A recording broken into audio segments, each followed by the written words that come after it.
से गाँव रे समुदाय 59टी घर जेबेठू तांको सरपंच घर संख्या 59टी कहले से दिन मु भावे घर संख्या 58 कि 60 कहीं नहला के जानी 59 संख्याटी कहवाकू कि मन रखा बेसी अड़ुआ लगे आमको केमिति लागिबा न लागिबाकू नै तांकर बा कोन थाए गाँर दैर्घ्य 0.5 किलोमीटर और प्रस्थ 200 रु 300 मीटर हो पारे।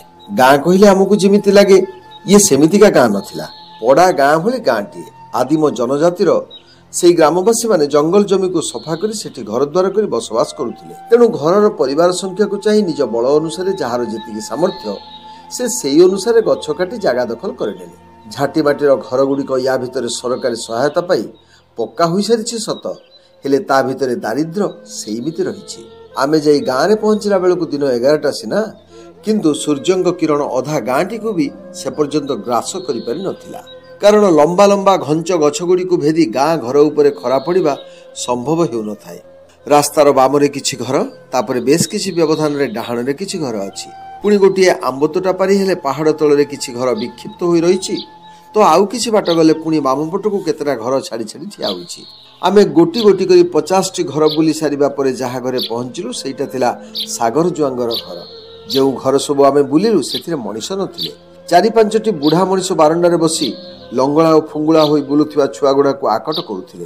तांको छाड़ी देले 2-3 जण बुढ़ा मनीष भी हांडिया निशारे अर्धचेतन अवस्था रे गछ को आउजी बसिथिले। कहबाकू गले कोनसी कार्यक्षम लोक गाँटारे दृश्यमान हेउ नथिले। तेणु सागर जुआंग को देखिला पर स्वतः प्रश्न आसिला सबु लोक गाँ रे नथिबा बेले एई पुरुष लोकटा घरे केमिति रहि जाइछि।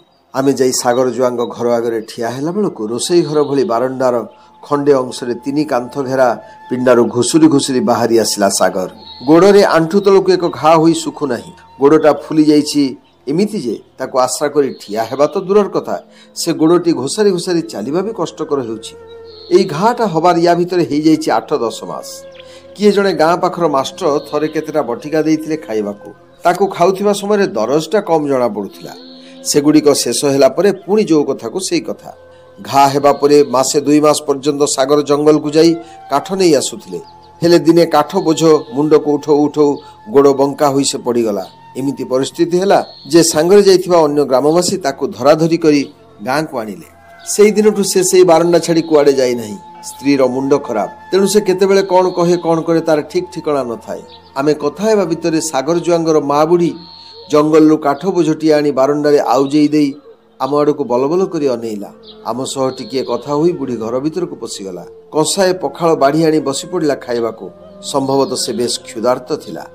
पखाल सांगकू एक शालपत्र थुआ होइतिला मेंचाई लुण मुठाए भात को टिपाई लुण से खाई चली थाए निर्विकार भावरे।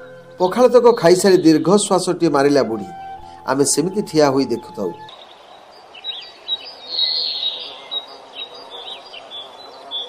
ये घटनार 2 दिन पर सागर जुआंग को आमे नहीं गलु केन्दुझर जिला चिकित्सालय को सेठारे से भर्ती होई चिकित्सित हैला। बेस किछि दिन पर गाँ को फेरिला सागर। बुढ़ी माँ सागर को देखी खुशी हैला कारण नाती नातुणी को छाड़ी बुढ़ी डाक्तरखाना को जाई पारि नथिला जानता केमिति बहुटा तो पागेली। बुढ़ी गरम गरम भात रांधि सागर को केते दिन खोइला जंगल रु काठ आनी बिकाबिकी करी कौनसी मते गुजरान मेंटाए। या भितर पुणी गोड़रू पूज बाहरिला सागर गोड़ फुली बिंधा चिटिका हैला। पुणी आउ थरे आमे ताकू नै गलु केन्दुझर सदर अस्पताल को ताकू भर्ती कला परे डाक्टर माने परीक्षा निरीक्षा करी कहिले कटक बड़ डाक्तरखाना नै जिबा पई। आमे ट्रेन रे बसई ताकू कटक आनिलु गाड़ी करी बड़ डाक्तरखाना रे भर्ती कलु एवं चिकित्सा आरंभ हैला।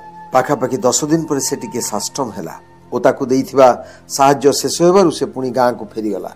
धीरे धीरे सागरर अवस्था गुरुतर हैला। ता भितर हठात बुढ़ी को हैला मैलेरिया। रोसई बास बंद। छुआ 2टा को पाख घर संपर्कीय जणे नहीं खियापिया बंदोबस्त कले। बुढ़ी को एथर नहीं केन्दुझर डाक्तरखाना रे भर्ती करागला। पुणी थरे माँ डाक्तरखाना रे एका पुओ सागर ता कुड़िया बारंडा रे एका। दिने राति रे सागर निश्वास बंद ही गला आरपुर को चली गला।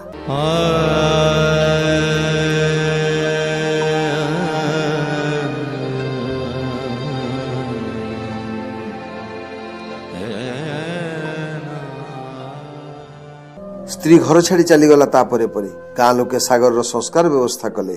बुढ़ी देहरे खई फुटा ताती किए जने खबर देला तो पुआ आउ नाही रे बुढ़ी। बुढ़ीर पाटी पड़ीगला ता संसार भांगी गला सर्वनाश हो गला। बिछणार उठी पड़िला।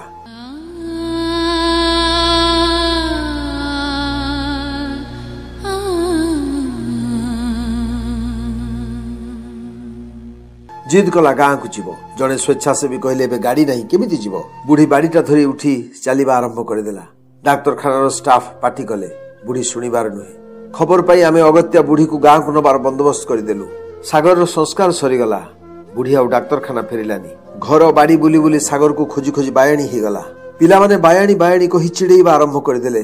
मात्र 6 दिन जाइछि। गाँ लोक देखिले बुढ़ी शोइछि जे सकाळ जाई 10टा बाजिलानी। आगरु सागर शोउथिबा बारंडारे मुहमाड़ी शोइछि। डाकी डाकी केते माइपे गलेनी किंतु बुढ़ीर चेता नाही। संध्या बेलକୁ किए जणे कहिला बुढ़ी मरि जाइछि।